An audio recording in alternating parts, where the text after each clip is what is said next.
কালকে থেকে শ্রাবণ মাস তো পড়েই গেছে, আর পুরো শ্রাবণ মাস কিন্তু আমরা নিরামিষ খাই।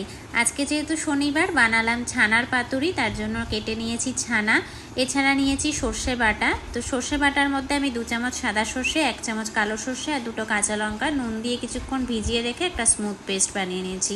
পাতুরি যখন কলা পাতা তো লাগবেই, 3টে পাতুরি বানাবো। 3টে কলা পাতা আমি ছোট ছোট করে কেটে নিয়ে ভালো করে জল দিয়ে ধুয়ে মাইক্রোওয়েভে 30 সেকেন্ডসের জন্য ঘুরিয়ে রেখে দিয়েছিলাম, তাহলে কলা পাতাটা একটু সফট হয়ে যাবে। তোমরা যদি মাইক্রোওয়েভে না ঘোরাতে চাও, একটু উষ্ণ জলে এটাকে হালকা ভাপিয়ে নেবে, তাহলেও একই রকম কাজ করবে। তো দেখো এইভাবে কলা পাতাটাও আমি রেডি করে রেখেছি। এবার আমি ছানার সাথে সর্ষে বাটা দিয়ে ভালো করে মাখবো। আর বলে রাখি, এখানে মাখার সময় আমি সর্ষের তেল ইউজ করব একটু। আমি কিন্তু কোনো রকম হলুদ ইউজ করছি না, আমার এই সাদা কালারটাই খুব ভালো লাগে, সেই কারণে আমি হলুদ দিইনি। তোমরা চাইলে এই মাখার সময় 1 পিঞ্চ হলুদও দিতে পারো। সর্ষে বাটাটা ছানার মধ্যে দিয়ে দিয়েছি। সর্ষে বাটার সময় যেহেতু নুন দিয়েছিলাম, তাই পরিমাণ মতো নুনই আমি আবার দিলাম। নিরামিষ রান্না, তাই অল্প একটু চিনি দিলাম, সর্ষের তেল দিয়েছি। এবার হাতের সাহায্যে খুব ভালো করে ছানাটার সাথে সর্ষে বাটা, নুন, হলুদ, চিনি সব ভালো করে মিশিয়ে নেব। হাত দিয়ে একটু ভালো করে মেখে নিই, তারপরে আমি কলা পাতায় এটাকে সাজাবো। ভালো করে মাখা হয়ে গেলে সর্ষের তেল আমার কিছুটা রিমেইনিং রয়েছে, সেই সর্ষের তেলটাও আমি দিয়ে দেব। আমি একটু বেশি সর্ষের তেলের ইউজ করছি, যাতে এটা খেতে খুব ভালো লাগে। তো দেখো সর্ষের তেলটাও দিয়ে দিলাম, দিয়ে ভালো করে হাতের সাহায্যে মেখে নিচ্ছি। এবার কিন্তু আমি কলা পাতার মধ্যে এটাকে গড়ে নেব। কলা পাতার মধ্যে দিয়ে দিয়েছি, এর ওপরে একটা স্লিটেড গ্রিন চিলি দেব, তারপর এটাকে পাতুরির আকারে গড়ে নিচ্ছি। দেখো দিয়ে দিলাম একটা স্লিটেড গ্রিন চিলি। এবার আমি পাতুরির আকারে এটাকে গড়ে নেব। প্রথমে 2 ধার থেকে 2টো ফোল্ড দিয়ে দিলাম, তারপর ওপর থেকে একটা ফোল্ড, নিচের থেকে একটা ফোল্ড।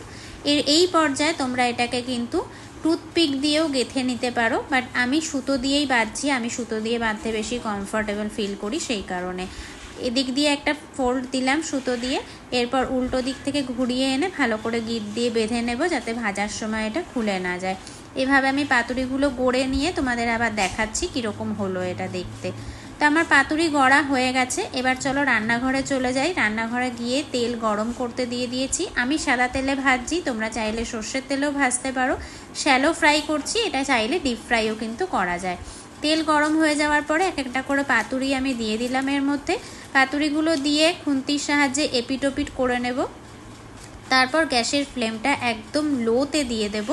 লো ফ্লেমে এটাকে ভালো করে ভাজা করে নেব, যাতে সর্ষে বাটা এবং নুন, হলুদ, মিষ্টি সব কিছু যেন এটার সাথে খুব ভালো করে মিশে যায়, আর খেতেও খুব ভালো হয়। তো দেখো বারে বারে উল্টে পাল্টে এটাকে ভালো করে ভেজে নিচ্ছি। ভেজে নিয়ে এটা কীরকম হয় আমি প্লেটিং করে তোমাদের দেখাচ্ছি। আমার মোটামুটি ভাজা কিন্তু কমপ্লিট হয়ে গেছে। আমি এবার এটাকে প্লেটে দিয়ে নিচ্ছি। আজকে আমাদের দুপুরের মেনু ছিল শসা দিয়ে মুগ ডাল, পটল ভাজা, গন্ধরাজ লেবু, কাঁচা লঙ্কা আর তার সাথে এই পাতুরি। দুপুরের খাওয়াটা বাইরের বৃষ্টির সাথে খুব ভালো এনজয় করলাম। তোমরা দুপুরে কি কি খেলে আমাকে জানিও, আর যদি এই পাতুরিটা বাড়িতে বানাও আমার রেসিপি দেখে, প্লিজ আমাকে কমেন্ট করে জানিও তোমাদের রেসিপিটা কেমন লাগলো।